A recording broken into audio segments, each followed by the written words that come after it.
Okay, folks, the target audience for this is guitarists who use Kempers, who want to use MIDI in a backing track to change their song and patches within that song.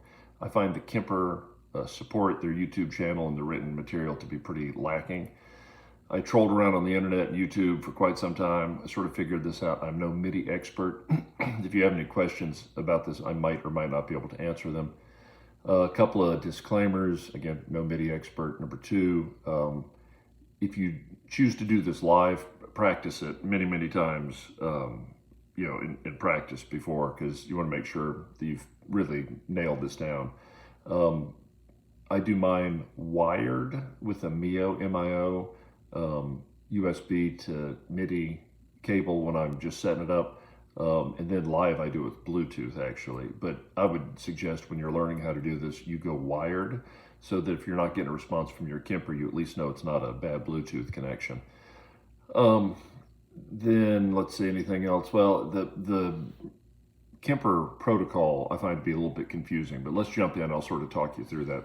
So what I do is if you have a song here, I move the cursor very slightly away from the beginning. Scott Ewell, who's got a great music help and tech channel, suggests doing this. I think so if the backing track starts and there's any sort of glitch, it gets started and then your MIDI data starts to stream. If it's right at the beginning, if there are any hiccups, then maybe you'll miss your MIDI data. But you go up to the right side. I'm working on Apple Logic. That's all I know about. But you click this rascal there and you have a plus. You want to use CCs for this. You can have CCs, PCs, notes, MIDI notes, but for this it's a controller change. So hit that. I use channel 4. You want to make sure your Kemper is set on one of the 16 MIDI channels. Doesn't really matter which one I've picked for. Okay, so if you want it to call up a performance, the secret number is 47. And there are guides on the internet. Kemper has a written chart that shows these values and what the different numbers are.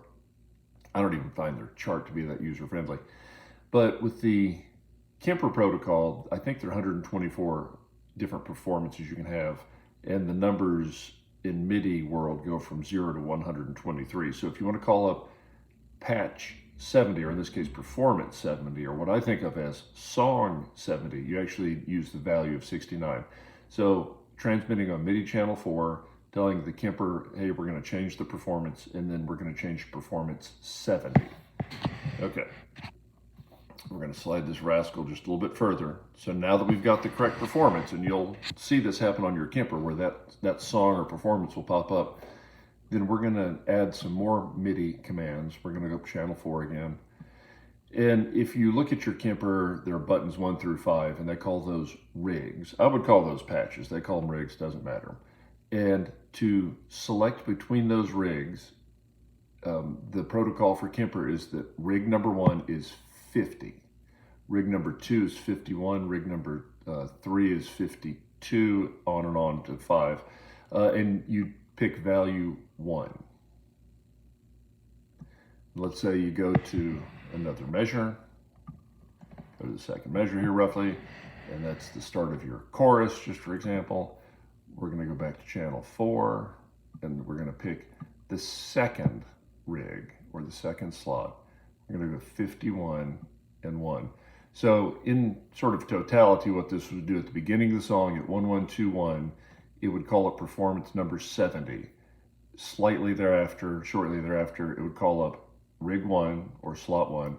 And then at the beginning of the second measure, it would call up rig 2 or slot 2.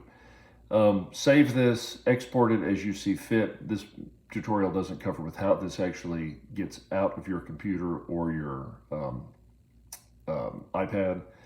You can use Bluetooth. It works quite well here, and as you're testing this at home, you can actually have your laptop communicate straight to your Kemper if you want to. Live, what we do is we, again, put all this in an iPad and use Bluetooth and transmit this to my guitar and my other guitarist guitar.